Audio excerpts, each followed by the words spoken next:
Salut Internet, ici Livia en live. Si tu vois cette vidéo en replay, hello, hello. Super heureuse de vous retrouver. Ça fait une semaine, je crois, que j'ai pas fait de live. Le dernier, c'était mardi dernier. Comme quoi, finalement, on a un peu un rythme. Et j'avais juste envie de me mettre devant la caméra et on va voir où la vie nous mène. Tadadam.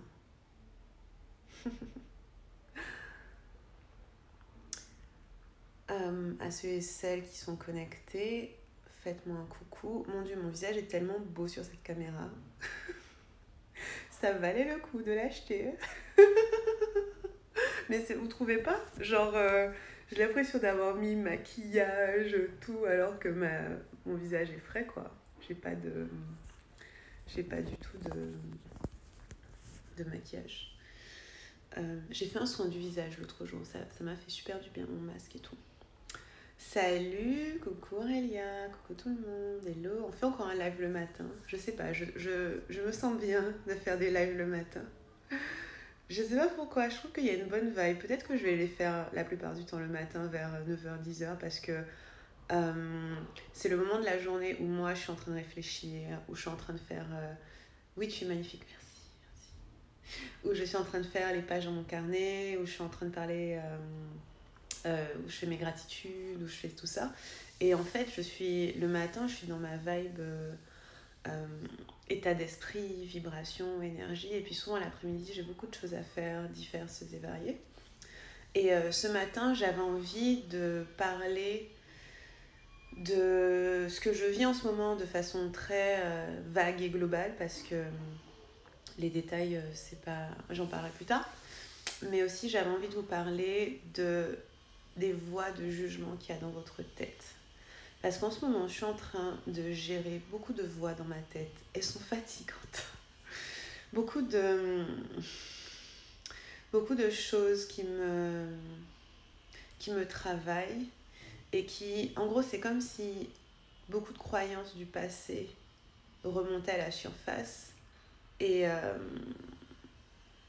en gros, ça me disait, t'es pas capable, ou tu te trompes, ou regarde, t'as fait tel... En fait, ce qui revient souvent, c'est regarde, t'as fait telle erreur à tel moment, pourquoi tu referais pas la même? Là, en ce moment, je suis en train de travailler sur ce truc de regarde, à tel moment, tu as fait exactement la même erreur, pourquoi c'est pas le même résultat qui va arriver? Est-ce que tu es sûr de toi? Est-ce que t'es pas en train de faire une connerie? Est-ce que...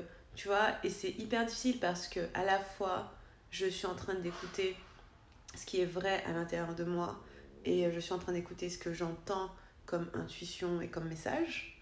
Donc à la fois il y a ça, j'écoute, salut Sève, j'écoute ce qu'il y a comme intuition et comme message, je me dis ok on y va. Et en fait mon processus est très rapide, c'est-à-dire que quand je m'écoute, les choses se passent vite, je manifeste hyper vite.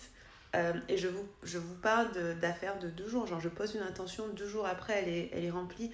Et ce mois d'août, mais en fait j'ai posé beaucoup d'intentions qui se sont remplies hyper vite.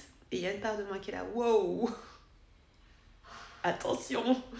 Et j'ai une part de ce jugement qui est là, non mais attends, la dernière fois que ça allait vite comme ça a mal fini, ou bien arrête de te faire des films, ou bien tu te prends pour qui? Et puis j'entends les voix de potentiels amis ou potentielles familles qui pourraient me juger, alors que dans les faits, ils ne me jugent pas. Dans les faits, ils s'en foutent, mais j'entends leur voix, et c'est hyper difficile à gérer. Et, c'est pas que c'est difficile à gérer, mais c'est à gérer. On va dire ça comme ça. C'est pas difficile à gérer, c'est une chose qui est mise sur mon plateau de la vie et que je suis obligée de regarder et j'aime pas. C'est pas confortable parce que je dis ça souvent en fait, il y a une différence entre ce que je veux et ce qui est prévu pour moi. Et si je voulais que les choses se passent comme je voulais, ça serait pas comme ça. Ça irait vachement plus lentement ou bien comme il faut, suivant des étapes, bien comme il faut, bien parfaitement et tout. Sauf que la vie fonctionne pas comme ça. La vie, elle n'est pas organisée, elle n'est pas contrôlée, elle est chaotique, totalement chaotique. Et toi, dans ce chaos, tu dois te dire, ok, comment je navigue avec ce chaos et où je suis dans ce chaos et qui je suis dans ce chaos et attends, mais comment je me positionne? Et donc il y a une part de moi qui voudrait l'ordre, qui voudrait que ça se passe comme j'avais prévu. Ah, Sauf que c'est pas comme ça que ça se passe. Ça se passe par contre comme mon âme veut. Et quand les choses se passent comme ton âme veut, le temps et l'espace n'ont aucune notion. C'est pas, il n'y a pas de prends ton temps ou regarde telle chose. C'est pas du tout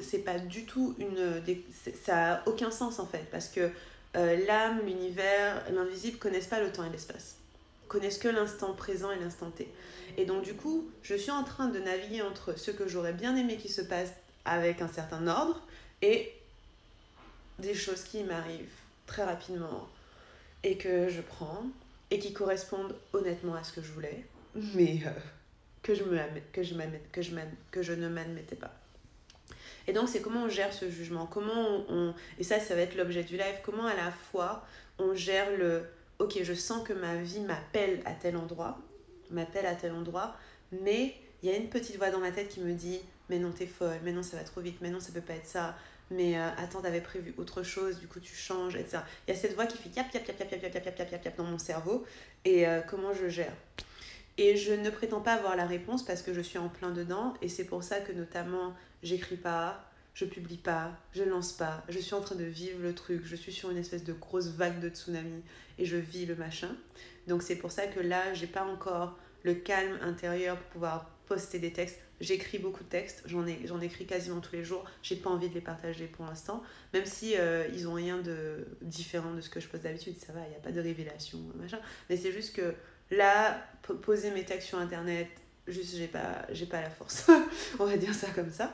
Mais donc comment je navigue cette espèce de vague de surf qui m'apporte ce que j'ai demandé, mais pas comme je l'ai demandé. On va partir de ce point-là. Et j'ai pas la réponse, comme je vous disais, parce que je suis en plein dedans, mais j'ai des pistes de réflexion. La première, c'est de se connecter au moment présent. J'ai pas le choix que d'être là où je suis, avec tout ce qu'il y a là où je suis. Donc, qu'est-ce que je ressens à cet instant T? Qu'est-ce que j'ai envie de faire à cet instant T? Qu'est-ce qui se passe à cet instant T? Quel est le message de cet instant précis? Peut-être que le message c'est fais pause, peut-être que c'est attends, peut-être que c'est repose-toi, peut-être que c'est produit, peut-être que c'est dit telle chose. Mon Dieu, mes yeux sont tellement blancs dans cette caméra. C'est fou, hein. Peut-être que... Mais je ressemble à ça en vrai. Je veux dire, ça va quand même. Peut-être que le message c'est connecté à l'instant présent et ce qui est vrai, parce que ce qui se passe avec tout le yap yap yap yap dans notre tête, tout le jugement, c'est qu'on est déjà en train de se projeter dans un futur. Personnellement, le truc avec lequel je joue, c'est, comme je disais tout à l'heure, j'ai fait la même chose avant et ça n'a pas marché. Du coup, pourquoi je le referais là et ça marcherait? Et ce que je vous dis là, ça peut toucher tous les thèmes, parce que ça touche tous les thèmes de ma vie. Ça touche 3 grands thèmes. Ça touche l'amour, les relations, la maison et l'argent. Ok? Donc là, en ce moment, je joue avec les 3. Même s'il y en a un qui est quand même plus prédominant que les autres, je joue avec les relations amoureuses, la maison où j'habite et l'argent. Et dans les 3 cas, il y a eu un moment dans ma vie où j'ai pris des décisions et les conséquences n'ont pas été bonnes. Et là, je me retrouve à devoir prendre des décisions quasi similaires et à me dire pourquoi ce serait différent cette fois. Et je sais pourquoi ce serait différent cette fois, c'est parce que j'ai changé, c'est parce que j'ai clarifié ce que je voulais, c'est parce que j'ai précisé qui j'étais, c'est parce que je vibre à un niveau qui est différent et qui est plus juste et plus vrai. Donc je sais mentalement que ça ne peut pas être pareil, mais j'ai quand même les voix dans ma tête qui font yap yap yap. Et du coup, ce jugement, comment je le tais? Déjà, on se focalise sur le présent, parce que ce jugement, ce qu'il va faire, c'est qu'il va vous mettre dans des scénarios futurs et va vous projeter dans des scénarios futurs qui n'existent pas. Ces scénarios futurs n'existent pas, ils ne sont pas présents. Donc vous allez vous dire, si je fais telle chose, il y aura telle conséquence. Si je fais tel machin, il y aura telle conséquence. Mais alors, il s'est passé, qu'est-ce que les gens vont dire? Pourtant, je suis bête ou quoi? Je refais les mêmes erreurs qu'avant. Ok? Ça, c'est de la projection dans le futur et c'est trop se baser sur le passé. C'est pas être dans le présent. Si vous êtes dans le présent, tout ce yap yap yap yap n'a pas de sens, parce que le passé n'existe pas et le futur n'existe pas encore. Donc tout ce qu'on peut faire, c'est se connecter à cet instant présent et voir ce qui est juste là. Et il y a une métaphore, entre guillemets, il y a une image qui m'aide beaucoup, c'est de voir le passé comme un tableau noir qu'on efface. C'est-à-dire que comme si dans mon cerveau, le passé, il n'y avait plus. J'ai effacé tout mon passé. tout ce qu'il y a, c'est la personne que je suis devenue grâce à ce passé. Moi, Livia Queiroz, à cet instant précis qui vous parle. Mais par contre, les faits, les choix, c'est fini, ça n'existe plus. Ce n'est plus dans mon champ de vie, ce n'est plus présent. Et donc, j'essaie vraiment de faire ce truc où j'efface, comme sur un tableau noir, tous ces événements du passé et je prends la personne que je suis aujourd'hui. Et la personne que je suis aujourd'hui, qu'est-ce qui est juste pour elle? Pareil pour le futur, accepter que je ne le contrôle pas, accepter que je n'ai pas, je ne sais pas ce qui va se passer, même si j'ai des fortes intuitions, je ne sais pas ce qui va se passer, je ne sais pas où ça va m'emmener, je ne peux pas présumer que parce que je vais faire tel choix aujourd'hui avec la personne que je suis, il y aura telle conséquence. Et donc c'est vraiment pour moi le premier message, c'est se concentrer sur le présent et oublier presque qui on a été avant, parce qu'on n'est plus cette personne-là. Je ne suis plus celle que j'étais avant. Je ne suis plus celle qui a fait certains choix dans certaines circonstances. C'est plus moi, c'est plus possible. Toutes les secondes, je change, j'évolue, j'apprends. Et donc j'essaie du mieux que je peux d'avoir confiance en la personne que je suis aujourd'hui pour faire ces nouveaux choix et se dire, ok, avec tout ce que j'ai appris, tout ce que j'ai compris, tout ce que j'ai grandi, je me fais confiance. Et si autour de moi, j'entends en effet du jugement, qu'est-ce qui va m'ancrer? C'est la confiance que j'ai en moi et en mon propre jugement. Donc je suis la première personne à devoir me juger positivement. Vous êtes d'accord? Je suis la première personne à devoir me juger positivement. Donc tant que...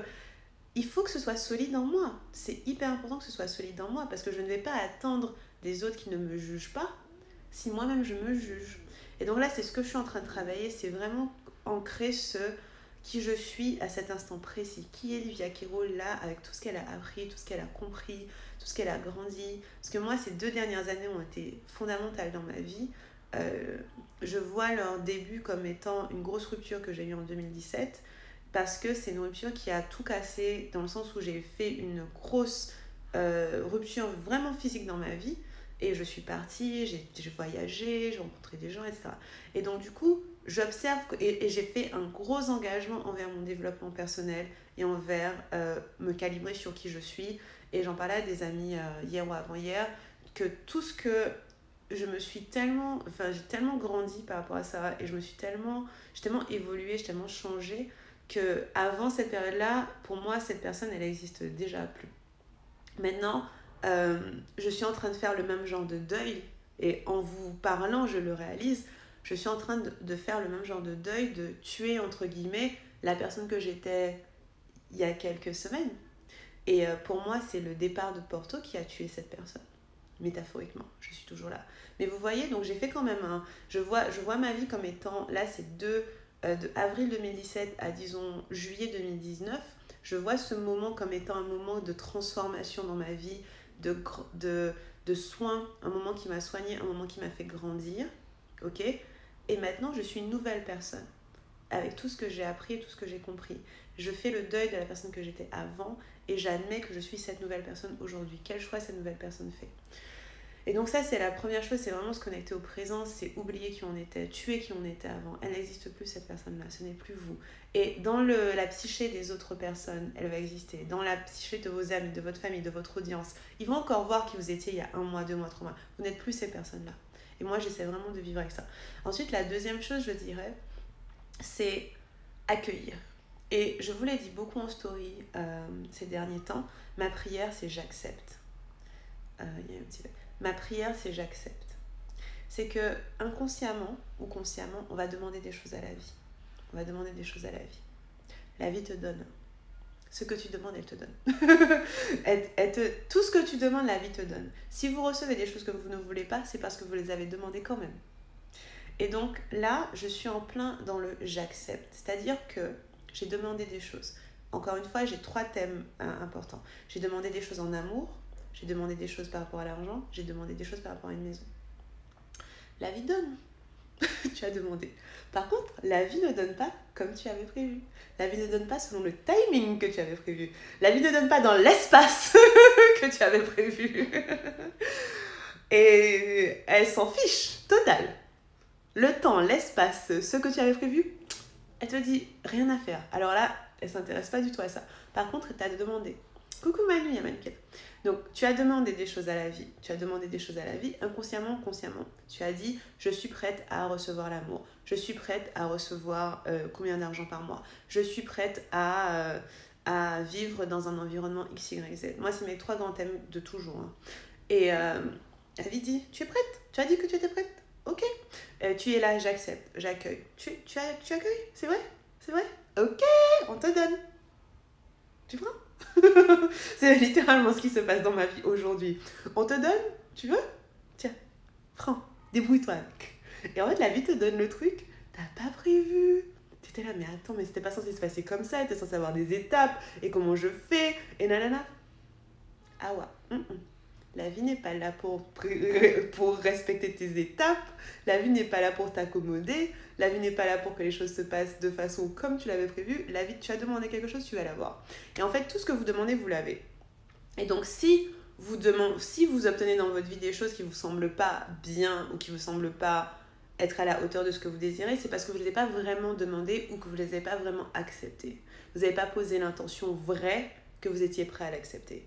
C'est honnête ce que je vous dis, parce qu'à chaque fois que j'ai posé l'intention vraie que j'étais prête à accepter quelque chose, ça arrivait dans les 2 jours. Et donc du coup, ce qu'on va travailler, c'est comment je peux être vraie dans mon intention. Par exemple, si je veux accueillir l'amour, est-ce que c'est vrai? Est-ce qu'au fond de moi, c'est vrai? Est-ce que je suis prête? Parce que si je dis avec mes mots que je suis prête, mais que inconsciemment je suis pas prête, la vie, elle va écouter ton inconscient, hein, tu vois. Elle va dire, ah non, mais tu as dit avec tes mots, mais par contre à l'intérieur, c'était pas ça, donc on te le donne pas. Si tu dis à la vie, je mérite quelqu'un, je sais pas, j'adore, si inconsciemment tu adores le drame, que pour toi une relation amoureuse c'est une relation qui est dramatique, la vie va te l'envoyer. Hein. Tu as beau écrire dans ton carnet que c'est pas ce que tu veux, ça travaille inconsciemment et aussi consciemment si c'est aligné. Mais ça travaille surtout inconsciemment. Et donc inconsciemment, vous allez vouloir et désirer des choses, c'est ce qui se manifeste dans votre vie. Et donc moi, beaucoup de choses que je voulais inconsciemment se manifestent dans ma vie. Mais c'est pas une mauvaise chose parce que ce que je voulais inconsciemment, c'est beaucoup plus que ce que je m'autorisais à être capable de vouloir consciemment. Vous voyez ce que je veux dire? C'est-à-dire qu'inconsciemment, il y a des choses que je désirais, mais que je n'osais pas articuler parce que je me disais c'est trop grand, c'est trop tôt, c'est trop machin. Mais la vie me le donne quand même parce que la vie écoute ce que vous dites inconsciemment. Donc c'est intéressant d'aligner l'inconscient avec le conscient. Mais c'est encore une autre histoire. Donc voilà, donc comment on navigue ça? Oubliez qui vous avez été avant. Le jugement, c'est vraiment un truc qui est placé dans le passé et dans le futur. Mais il n'est pas placé au présent. Au présent, il n'y a pas de jugement possible. C'est ce qui est. On ne peut pas juger le présent. Il existe ce qu'il existe. Il est ce qu'il est. Donc, il n'y a pas moyen de juger le présent. Par contre, quand on se place dans le passé, bien sûr, on peut juger le passé. Et quand on se place dans le futur, ce qu'on va juger, c'est les éventuelles conséquences des choix qu'on a faits. Donc voilà, globalement, c'est ce que je voulais partager avec vous. C'est probablement un peu parabolique et confus, mais voilà, sachez que dans ma vie, il y a 3 grands thèmes en général qui se jouent. C'est-à-dire, c'est les 3 grands thèmes pour lesquels j'ai des objectifs. Et les 3 bougent beaucoup en même temps en ce moment. Les relations amoureuses, l'argent et la maison, ce sont 3 thèmes qui fonctionnent en trio pour moi, comme ça. Et ça me fait travailler énormément. Et pas au point où je suis capable de mettre les mots dessus. Enfin, je suis capable, mais j'ai pas envie. Mais ça fait travailler énormément. Et du coup là, personnellement, je travaille pas trop. Hein. Je disais tout à l'heure à mon amie Jess, je travaille pas trop, mais la vie me travaille. Parce que je suis obligée de regarder des trucs que je voulais pas regarder avant, ou que je n'étais pas prête à regarder avant, sur qu'est-ce que je désire vraiment, qu'est-ce qui est vrai pour moi, etc. Et parce que voilà, j'ai fait un gros changement de vie récemment. J'imagine que si parmi vous il y en a qui ont fait des gros changements aussi, j'ai fait un gros changement de vie. J'avais une vie, je l'ai tuée. Concrètement, je suis partie. Et ça fait 1 mois et quelques que je suis partie. Et en 1 mois, tout a basculé dans ma vie. Tout a changé. Et parce que quand tu fais un gros mouvement énergétique comme ça, comme un départ, comme un déménagement, comme une rupture, ta vie change. C'est obligatoire. Parce que tu fais un gros choc énergétique dans ta vie, tu places des grosses limites dans le sens où tu dis ça je veux pas, et tu te recalibres d'une façon spectaculaire. Donc c'est ce qui est en train de se passer pour Olivia. Je vois qu'il y a quelques commentaires, je vais les lire. Est-ce que vous avez des questions, des remarques? Si vous venez maintenant, vous pouvez regarder le live du début parce que j'ai commencé dès le début. Donc si vous avez raté le début, n'hésitez pas à jeter un œil. Est-ce que vous avez des questions, des remarques? Je regarde ce que j'ai raté. So, where are we? Ok. Sarah, oh my god, c'est ce que je vis en ce moment. Je comprends. Zaz, pareil, moi, sur la sexualité et les croyances que j'ai sur l'image de la femme et de l'épouse. Tellement à lâcher. Moi aussi. Hein. La sexualité, c'est un grand thème. Et là, en ce moment, c'est difficile parce que je sens là où je bloque encore. Parce qu'évidemment, je bloque encore, comme tout le monde. On n'a jamais fini le travail. Et je sens que c'est un truc mental dans ma tête. Par exemple, il y a beaucoup de choses d'enjeux pour moi sur s'autoriser au plaisir, s'autoriser à l'orgasme, s'autoriser à de multiples orgasmes. C'est un travail que je fais depuis 2 ans, vraiment, parce que si vous m'avez suivi un peu par le passé, je racontais que, par exemple, dans mes relations passées, j'avais eu des chutes de libido, j'avais eu des grosses injonctions à l'orgasme. Quand tu as un partenaire qui veut absolument que tu jouisses, c'était là, mais laisse-moi tranquille. Beaucoup de honte et de culpabilité à gérer par rapport à ça. Beaucoup de choses à travailler. Et là, aujourd'hui, j'en suis au stade où je peux me réinventer aussi sexuellement. Parce qu'on parlait de tuer la personne qu'on était avant. Ça donnerait quoi si je me réinventais sexuellement? C'est intéressant, hein. Je vais me poser la question. Si j'étais une nouvelle personne. Si j'étais pas celle que j'ai été avant.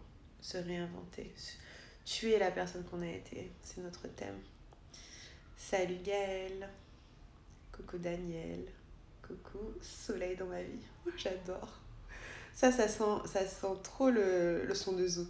Tu es le soleil de ma vie. Je t'envoie plein d'amour, dit Daniel. Merci ma chérie. Merci. Renforcer mon moi intérieur est une priorité. Mon plus grand combat. Yes. Et j'ai un programme sur ça. Hein. J'ai un programme sur ça et c'est celui sur lequel j'avais fait ma page de vente, mais je l'ai mis sur pause parce que j'avais pas envie dedans. C'est intéressant, mais j'ai pas assez de temps. Tu pourras regarder le replay. S'il t'arrive quelque chose, c'est que tu l'as demandé, me gêne un peu. Pourquoi? Je dis pas consciemment, je dis inconsciemment. De toute façon, c'est comme ça que la loi d'attraction fonctionne. C'est-à-dire que tout ce que tu as dans ta vie, tu l'as attiré. Inconsciemment, consciemment. Tout ce que tu as dans ta vie, tu l'as créé. Que ce soit bon ou mauvais. Et ça peut être inconfortable de le voir comme ça, mais aussi, ça donne une très grande responsabilité. C'est-à-dire que si tout dans ta vie, tu l'as créé, tout dans ta vie, tu peux le changer. Et moi, ça me donne beaucoup de force de savoir ça. Tout dans ma vie, je l'ai créé inconsciemment, consciemment. Ça veut dire que tout dans ma vie, je peux le transformer. Et d'aucuns te diront que même les maladies, tu vois, tu l'as créée d'une façon ou d'une autre. Tu peux la transformer. Et c'est dans ce sens-là que je trouve que c'est puissant. C'est pas que dans la fatalité, c'est dans la responsabilité à 1000% de ta vie. Toute situation, et bien sûr, il y a des situations qui te viennent de l'extérieur et qui peuvent être manifestées par des forces plus grandes que toi. Ça aussi, c'est vrai. Mais bon, sans rentrer dans ce détail-là, par exemple, si tu as un accident de voiture ou qu'on t'a foncé dedans, on peut discuter de est-ce que tu l'as manifesté ou est-ce que ce sont des forces plus grandes que toi qui ont mis ça sur ton chemin pour créer un changement. Tu vois, c'est possible aussi. Tu l'as pas forcément manifesté. Mais en tout cas, la façon dont tu vas réagir après cet accident, c'est toi qui l'as créé. Tu vois? C'est toi qui l'as créé. Et donc du coup, moi je trouve que ça donne une énorme responsabilité parce qu'à partir du moment où c'est moi qui crée ma vie inconsciemment, j'ai qu'à changer, je rechange mon calibrage, je rechange mes croyances et boum, je peux créer autre chose. Sève, comment accueillir avec amour quelque chose qui nous fait ouah dans le cœur mais qui nous paraît tellement incroyable? Si ça te fait ouah dans le cœur, c'est que déjà c'est bien. Et je dirais que la phrase qui peut t'aider, c'est je mérite ça. Je mérite ça. Moi, ça m'aide. Je mérite ça. Je mérite d'avoir ça dans ma vie. Je suis assez bonne pour ça. J'ai tout ce qu'il faut pour recevoir ça. Mon cœur est assez grand pour le recevoir. C'est une méditation, hein. Méditer sur le fait que tu mérites, que tu es assez bien pour avoir ça. Ouais, carrément. Oui, dans ce sens, ça semble véridique. Appliqué à l'amour, c'est assez dur, sachant que ça dépend de madame tout autant que moi. Non, pas du tout. Ta relation amoureuse, tu la manifestes aussi. C'est-à-dire que si tu es dans un couple, ok? Alors, il y a 2 choses. Si tu es dans un couple et qu'il se passe des choses dans ton couple, Vous avez chacun votre responsabilité. Si ta madame fait quelque chose, c'est sa responsabilité. Si tu fais quelque chose, c'est ta responsabilité. Mais tout ce que tu crées dans la relation, c'est toi qui le crées inconsciemment. Par exemple, s'il y a une dispute, tu as 100% de la responsabilité. Elle a aussi 100% de la responsabilité. Mais c'est ça qu'il faut vraiment comprendre, c'est que s'il y a une dispute dans votre couple, ok, par exemple, et que ça va pas, tu fais partie des responsables. D'ailleurs, tu as 100% de la responsabilité, tu peux transformer la situation. Elle peut transformer la situation. Et pareil, moi je suis quelqu'un qui ne me dispute pas en couple. Je me rappelle pas la dernière fois que c'est arrivé. Pourquoi ? C'est pas présent dans mon fonctionnement. Ça n'existe pas chez moi. Et il y a déjà des gens qui ont voulu se disputer avec moi. Mais on ne peut pas se disputer avec moi si je ne veux pas me disputer. Tu vois ce que je veux dire ? C'est pas possible. On ne peut pas se disputer avec quelqu'un qui ne veut pas se disputer. C'est un exemple. Mais tu vois, 100%, vous avez 100% de responsabilité sur votre vie et vous avez 100% de responsabilité de ce qui se passe dans votre couple. L'autre personne a aussi 100% de responsabilité. Si vous voulez que les choses changent, ça doit commencer par vous. Ça ne peut pas commencer par l'autre. Parce que ça, c'est une erreur que j'ai beaucoup faite, qui était de me dire il faut que l'autre fasse tel changement. Non, c'est toi d'abord. Et il y a deux choses. Un, tu prends ta responsabilité et donc tu vois ce que tu peux changer dans le cadre de qui tu es. Si tu vois que même ça ne fonctionne pas, alors tu peux faire des demandes à l'autre. J'ai besoin de... ce serait plus facile pour moi si tu faisais telle chose. Si là, je caricature, mais si là, toi, essayer de te recalibrer ne marche pas, toi, faire des demandes à l'autre ne marche pas, là, la relation, elle est en discussion, tu vois. Mais non, 100% tu as 100% de responsabilité dans la relation et tu as 100% de responsabilité de partir si ça ne convient pas. Tu vois ce que je veux dire ? Et partir, c'est pas une fatalité non plus. Hein. Moi, j'ai beaucoup dédramatisé les ruptures maintenant. J'aimerais pas que ma prochaine relation soit J'aimerais bien que ma prochaine relation soit la dernière, pour être honnête, parce que j'en ai un peu marre. mais vous êtes responsable. C'est pas... Tu vois ce que tu veux dire tu vois ce que je veux dire. Enfin, franchement, il y a des choses... En fait, je crois que c'est vrai pour tout. Si vous n'êtes pas disponible pour quelque chose, ça ne va pas venir dans votre vie. Je ne suis pas disponible pour les disputes. C'est pas un truc qui existe dans mon quotidien. Je ne me dispute pas avec les gens, je crie pas. Je faisais ça avant, je criais avant. Je ne dis pas que je le faisais pas. Mais là, c'est pas possible. Par contre, une conversation posée, calme, ferme, ça je fais. Mais un cri, un claquage de porte, ça n'existe pas dans la vie d'Olivia. Et si jamais ça existait, je partirais. Ou bien je dirais à la personne, c'est pas pour moi. Abandonner me fait peur, sachant que peut-être je manque de patience. Du coup, ce manque de patience, c'est à toi de le travailler. Tu peux regarder tout ce qui est de ta responsabilité en fait. Et je pense que c'est un bon exercice pour chaque personne. Regardez ce qui est de votre responsabilité et laissez à l'autre ce qui est de sa responsabilité. Parce que c'est ça le truc dans les relations, c'est que on fait deux erreurs. Soit on ne prend pas nos responsabilités, soit on va prendre la responsabilité de l'autre personne. Mais tu ne peux pas prendre la responsabilité de l'autre personne. Par exemple, moi, je sais qu'en couple, le biais que j'avais, c'est que je prenais tellement de responsabilités que je pardonnais tout à l'autre. Mais genre, pas pardonner, parce que pardonner, c'est une bonne chose. J'excusais tout. C'est-à-dire que on me faisait du mal. Écoutez ça bien. On me faisait du mal ou bien je ressentais de la douleur ou de la tristesse ou de la souffrance. Je me disais que c'était ma faute. Je me disais c'est ma faute. Or, si je suis vraiment responsable, je peux admettre que ça me touche quelque part. Donc, le fait que ça me touche, c'est que j'ai une faille ou j'ai un truc sensible. Mais par contre, je laisse à l'autre la responsabilité dans le sens où c'est ses mots qui créent ça. Donc, je ne vais pas lui excuser les faits qui sont tu m'as dit telle chose ou tu as fait telle chose. Je vais pas faire comme si c'était pas arrivé. Et donc, j'ai fait ça beaucoup. J'ai beaucoup fait le truc où je prends toute la responsabilité, genre, même s'il m'en veut, il est triste, il est machin, c'est ma faute. Non, ses émotions lui appartiennent aussi. Mes émotions m'appartiennent, sûr, ses émotions lui appartiennent. Donc, ce n'est pas ma faute si quelqu'un est en colère. Ok ? Ça lui appartient. Par contre, c'est ma responsabilité de gérer mes propres émotions et de répondre à la colère de l'autre. Vous voyez ce que je veux dire ? Et ça, c'est un truc, c'est important d'avoir les deux. Parce que prendre toute la responsabilité d'une relation, c'est aussi mauvais que de donner à l'autre toute la responsabilité de la relation. Chaque personne a 100% de responsabilité sur sa vie. Et ça, c'est un truc... que j'ai appris à la dure, les gars. Et je racontais à une copine, moi j'ai vécu une relation très compliquée. À la fin, il y a comme maintenant 2 ans après que je réalise qu'elle était compliquée parce que j'étais dans le déni total, mais elle était compliquée de notre fait à tous les deux. C'est-à-dire que je ne n'ai pas le blâme sur l'autre, de notre fait à tous les deux, elle était compliquée. Et aujourd'hui, je vois tout ce qu'on a fait à côté. On n'était pas responsable. On attendait tout le temps que l'autre nous fasse nous faire nous sentir bien. C'est pas possible. Toi, tu te fais te sentir bien d'abord, et si tu as besoin de l'autre pour certaines choses, tu lui exprimes ton besoin. Mais tu n'as pas d'attente. On a déjà fait tout un live sur les attentes. On ne peut pas avoir d'attente sur les autres. Et j'ai regardé une vidéo l'autre jour, et c'était, vous pouvez avoir des standards très hauts. C'est-à-dire, vous avez des standards hyper hauts, il n'y a pas de souci, vous c'est comme ça, comme ça, comme ça, comme ça, comme ça. Par contre, vos attentes, il faut qu'elles soient minimales. Parce qu'on ne peut pas attendre des êtres humains qui fonctionnent comme on a envie. Le truc, c'est que vos standards sont hauts. Si quelqu'un ne répond pas à ces standards, vous partez. Ou bien vous lui dites. Mais vous n'attendez pas. Vous n'avez pas cette attente que la personne se comporte comme vous voulez.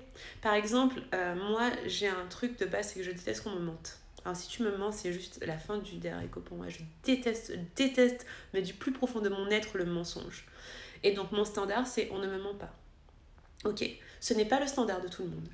J'apprends au fur et à mesure qu'il y a des gens qui mentent. C'est dur pour moi à réaliser. Il y a des gens qui mentent. Mais c'est un de mes standards. On ne me ment pas. C'est juste non négociable. Je ne tolère pas ça. C'est grave. Est-ce que je vais attendre qu'on ne me mente pas? Je vais espérer qu'on ne me mente pas. Mais si quelqu'un me ment, je vais lui dire je préférerais que tu me mentes pas. Mais je vais pas lui faire tout un caca nerveux sur le mensonge chez mal et tout. Je vais partir. c'est pas... Je prends ma responsabilité. Quelqu'un est mythomane. Je vais pas lui demander d'arrêter de mentir. Je vais lui exprimer que je préférais qu'il mente pas. On est d'accord. Je vais dire non, franchement, le mensonge, ça me va pas. Je vais dire le mensonge, ça me va pas du tout. À l'avenir, je préférais que tu ne me mentes pas. Ok, peut-être je vais lui donner une chance, 2 chances. Si la personne me ment, je m'en vais. J'ai pas d'attente qu'elle change son comportement.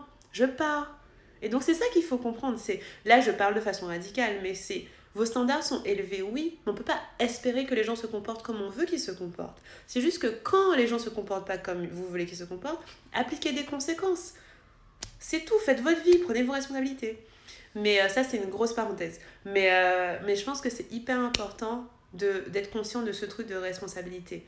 Prenez votre responsabilité à 100%, laissez à la personne sa responsabilité à 100%. Ne prenez pas sur vos épaules des choses qui ne vous appartiennent pas. Par contre, vos émotions, vos sensations, ce que vous ressentez, ça vous appartient. Ça n'appartient pas à l'autre.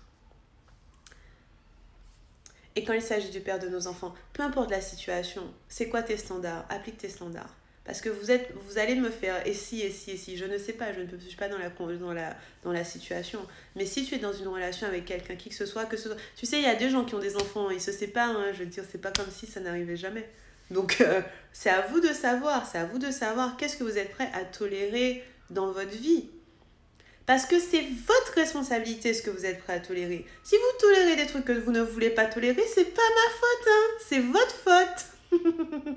Désolée, mais c'est vrai. Si vous êtes en train de tolérer des choses qui sont intolérables pour vous, si vous êtes en train de vivre des choses que vous ne voulez pas vivre, c'est votre responsabilité. C'est pas ma responsabilité, c'est pas la responsabilité de votre conjoint, c'est la vôtre. C'est vous qui choisissez ça pour votre vie. Vous le choisissez. Ne faites pas comme si vous le choisissiez pas. Et donc du coup, ça va être à vous de trouver des solutions. Ça va être à vous de vous mettre bien carré et tout, de trouver une solution. Mais c'est votre responsabilité. Et je pense que c'est hyper important de comprendre ça. C'est à vous de décider de ce que vous voulez dans votre vie. C'est à vous de décider vos standards. Et comme je disais tout à l'heure, si vous êtes disponible pour certaines choses, elles vont vous arriver. Moi, il y a plein de choses pour lesquelles je ne suis pas disponible. Par exemple, personne ne me ment en vrai. Je ne suis pas disponible pour le mensonge. Il n'y a pas la place dans ma vie pour ça. Donc, on ne me ment pas. Parce qu'à partir du moment où je sens que quelqu'un me parle et il y a un mensonge, je vais lui dire directement « Mais pourquoi tu me mens ?» Il n'y a pas la place dans ma vie pour ça. Comme je vous dis, il n'y a pas la place dans ma vie pour les disputes. Il n'y a pas. Je me dispute pas avec les gens. J'ai pas le temps. En plus, je suis gentille. Il n'y a pas. Donc, à quoi vous vous rendez disponible qui n'est pas un truc que vous voulez? Par exemple, je ne suis pas disponible pour... je vous disais dans un autre live, je pars du principe que tout le monde me traite bien au quotidien, dans les magasins, des trucs comme ça. Je ne suis pas disponible pour qu'on me traite mal. Ça n'existe pas dans ma vie. C'est pas un truc vrai. Et donc à partir du moment où vous ne vous rendez plus disponible pour des choses qui ne vous conviennent pas, ça n'arrive plus. Mais tout ce qui vous arrive, même si c'est négatif, c'est vous qui l'avez créé. Vous l'avez laissé faire en fait. Responsabilité. Vous l'avez laissé faire. Et je vous le dis en connaissance de cause parce que moi j'ai laissé faire un tas de choses. J'ai laissé faire tellement de choses. Quand je me plaignais de ma relation passée, je disais ah il est comme ci, il est comme ça. En vrai, qu'est-ce qui se passait? J'étais une carpette. Je ne savais pas dire non, je ne savais pas affirmer qui j'étais, je ne savais pas qui j'étais, je n'avais pas d'identité, j'étais pas en train de dire non mais moi c'est comme ça, comme ça, comme ça. Donc je disais oui la personne elle est tel machin, mais moi j'étais comment? J'étais une carpette, je me faisais écraser. C'est moi qui l'avais choisi. Pourquoi je l'avais choisi? Parce que je voulais pas qu'il me quitte, parce que je voulais qu'il continue de m'aimer, parce que je voulais pas le perdre. C'était mon choix. C'est moi qui ai fait ça. Si j'étais responsable, je serais partie. Ou si j'étais responsable, je lui aurais dit, moi, ça se passe pas comme ça. Et Coco, mais je l'étais pas. Une carpette, c'est dur, mais c'est vrai, hein. Franchement, autant dans mon business, j'étais forte et puissante, autant dans ma relation, je laissais tout passer. Et quand je ne laissais pas passer, ça devenait cri de larmes, dispute. Je comprenais. En fait, j'arrivais pas à comprendre à l'intérieur de moi ce qui se passait. Parce que pour moi, et ça, c'est un gros biais des relations qu'on nous a apprises. Pour moi, une relation amoureuse, tu es censé tout donner. Donc, tu fais tout bien, tu n'as pas de limites en fait. J'avais pas la capacité de poser des limites. J'étais pas forte dans ça. Je voulais juste qu'il soit heureux. C'était mon focus dans la vie. Quand tu veux que l'autre soit heureux, et toi-même, est-ce que tu es heureux? Mais c'est vraiment a posteriori que je remarque ça, parce que quand j'étais dedans, évidemment, je me disais pas je suis une carpette, je me disais pas ça. Je me disais juste je suis une bonne copine, j'essaie d'être une bonne copine, j'essaie de donner de l'amour, j'essaie de pas le contrarier, Ah ouais. Donc voilà. Comme d'habitude, on commence nos lives très tranquillement et après ça part. Franchement, prenez vos responsabilités. Tout ce que vous avez dans votre vie, c'est vous qui l'avez créé. Arrêtez de blâmer les autres. Ne vous blâmez pas non plus. Mais c'est votre responsabilité. Tout ce que vous avez dans votre vie, vous l'avez choisi. Et laissez à l'autre sa responsabilité aussi. Parce que si on prend trop la responsabilité des gens, on finit par ne pas faire grand-chose. Ok? Je pense que je peux prendre une dernière question. Je suis là, quoi.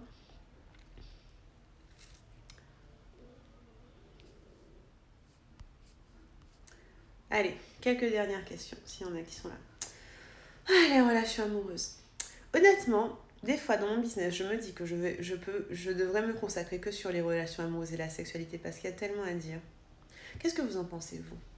Parce que j'aime beaucoup parler d'argent et de spiritualité, bien sûr, mais j'ai l'impression que dans notre société, c'est le sujet, l'amour et la sexualité. On n'en parle pas assez. On nous apprend pas à être dans des relations. On nous apprend pas à être dans les relations. On nous apprend pas.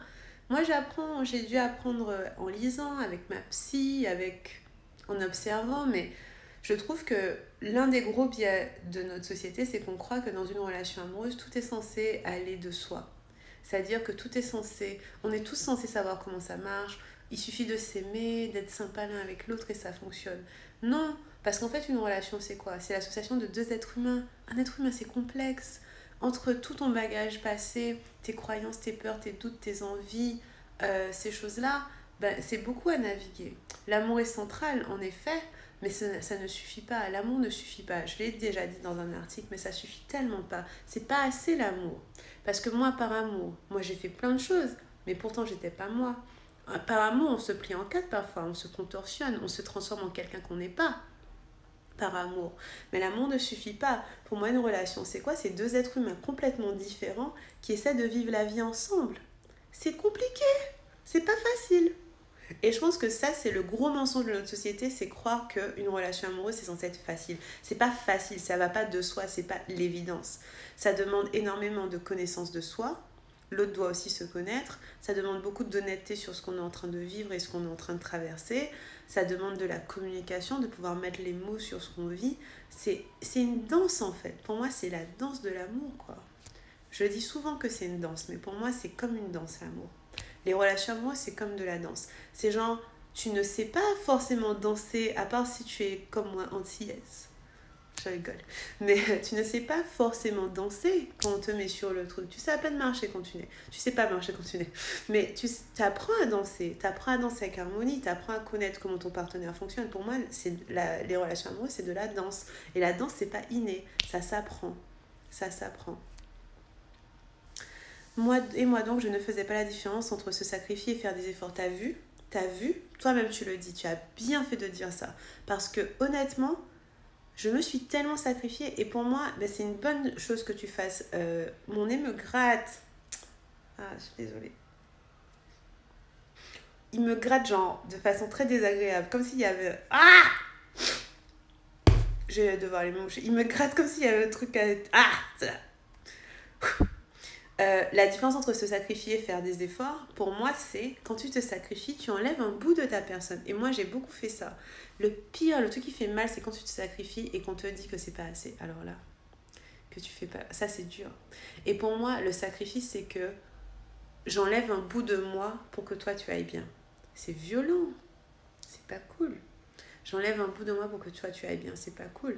Par contre, faire des efforts, c'est... je vais me dépasser un petit peu pour que ça me fonctionne mieux, sans que ça me coûte. Pour moi, un effort ne doit pas me coûter. Par exemple, si je veux courir un marathon, je vais faire un effort, je vais me dépasser, mais ça me met en joie de me dépasser. Je vais atteindre des sommets que je ne connaissais pas avant. Et ça, c'est intéressant pour moi. Dans une relation, c'est me dire, ah, il y a tel point où je ne suis pas au top de moi-même, mais je peux faire un essai, sans sacrifier mon identité.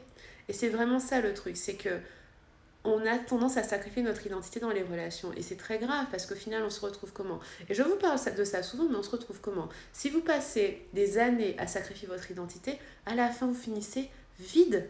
Vous êtes dépressif, vous êtes triste, votre vie n'a aucun sens dans la relation. Vous n'êtes pas plein, vous n'êtes pas joyeux, vous n'êtes pas comblé. Par contre, faire un effort, et j'entends beaucoup ça ces jours-ci, enfin j'ai entendu 2-3 fois ça, des femmes qui disaient que leur objectif c'était d'être une bonne femme pour leur mari. Et genre d'accomplir un truc beau dans leur mariage en fait, c'était plutôt ça, c'était d'accomplir un beau mariage. Mais moi je trouve que ça c'est une belle intention d'avoir un beau mariage, de se dire moi je veux faire de mon mieux pour être une bonne épouse et avoir un beau mariage. Mais le truc, c'est quoi une bonne épouse? C'est pas une épouse qui va faire à manger, qui va faire le ménage, c'est pas ça. C'est essayer de chercher en toi qu'est-ce qui fait que tu es capable d'aimer quelqu'un. Moi, j'adore l'idée d'aimer un homme, par exemple. J'en parlais avec ma copine. Je sais plus quelle... Ah oui, avec une de mes copines. Je parlais de la beauté qu'il y a quand tu es une femme à aimer un homme. Dans le sens...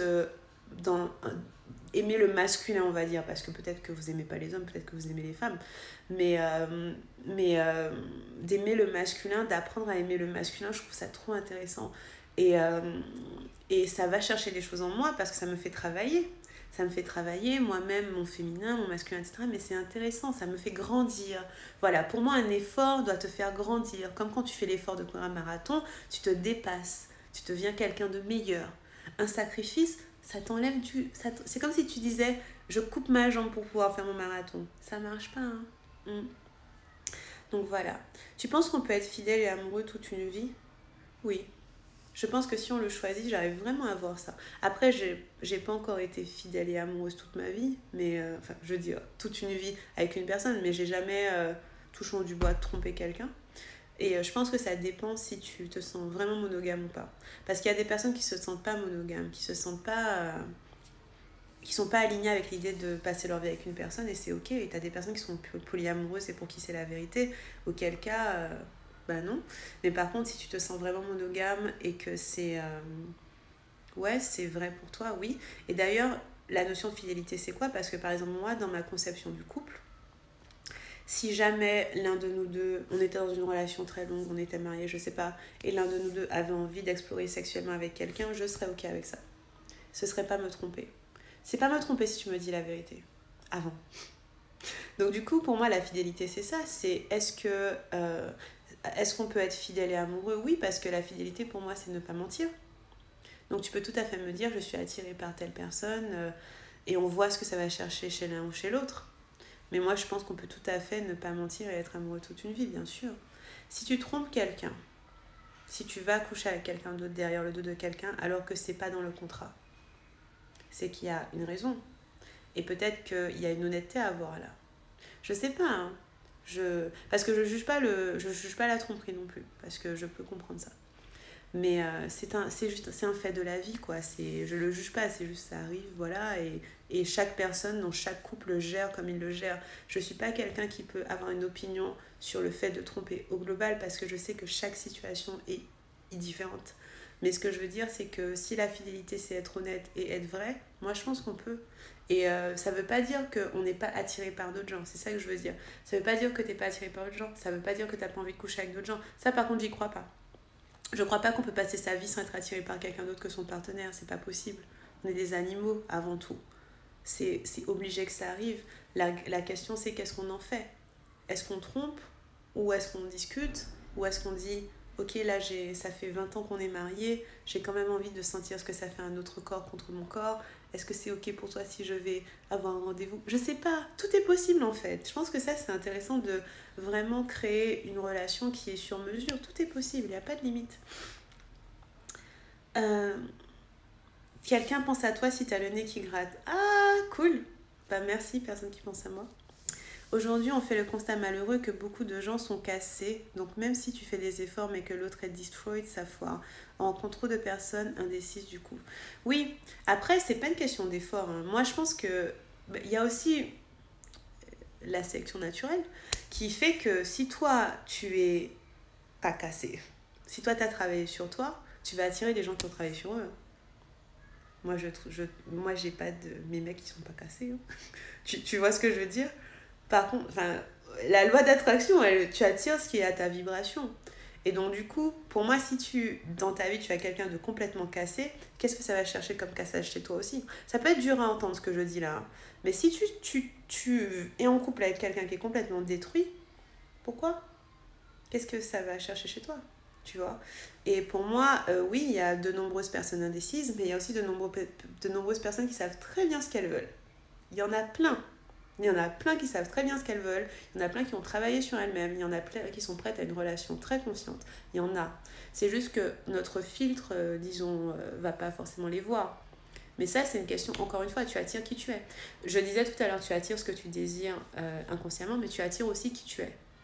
Donc si tu attires quelqu'un dans ta vie qui est complètement cassé, regarde là où tu es cassé chez toi.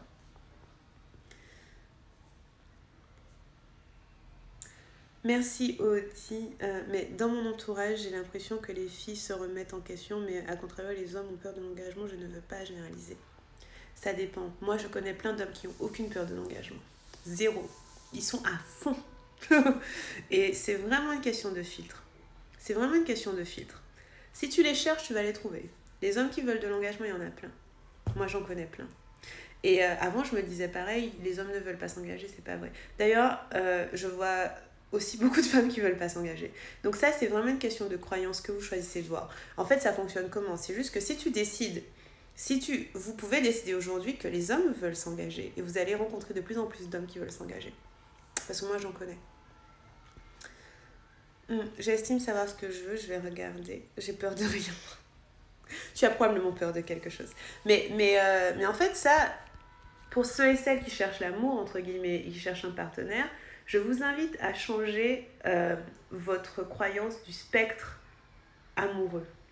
Parce qu'il y a beaucoup de choses qu'on dit qui font que ça fit notre réalité. On dit, les hommes, on ne peut pas leur faire confiance. Je vais parler en tant que femme envers les hommes parce que c'est ce que je connais. Mais c'est pareil pour les hommes.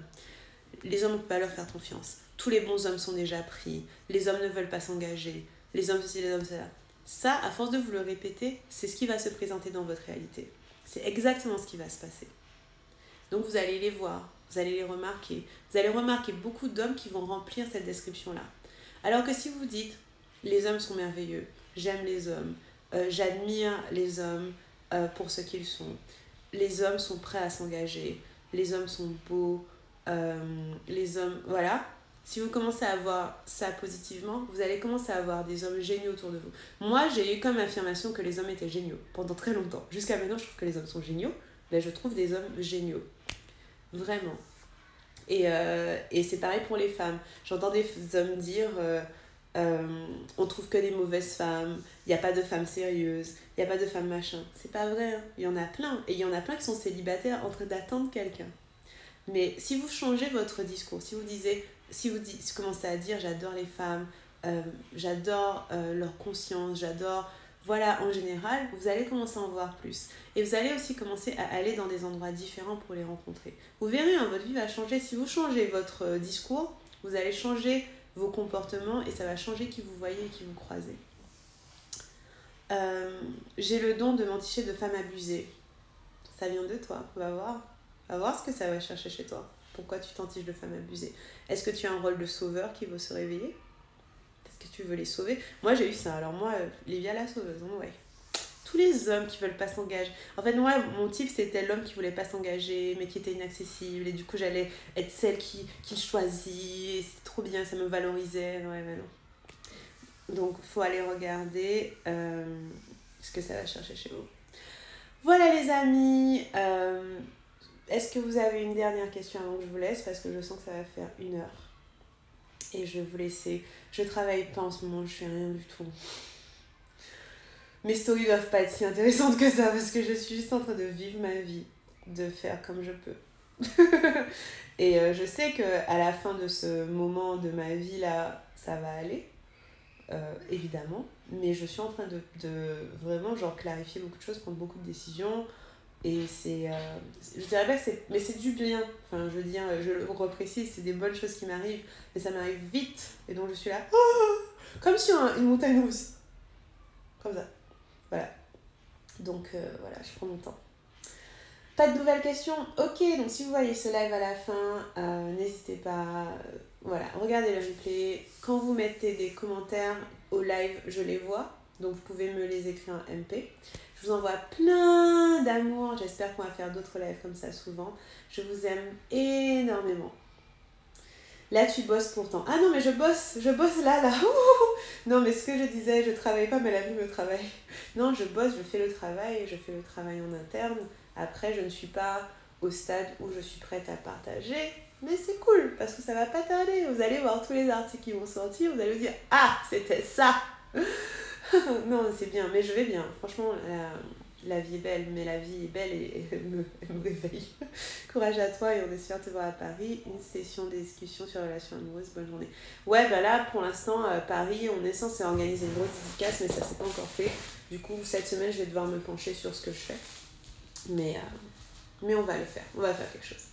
Je vous embrasse et je vous dis à très bientôt. Salut!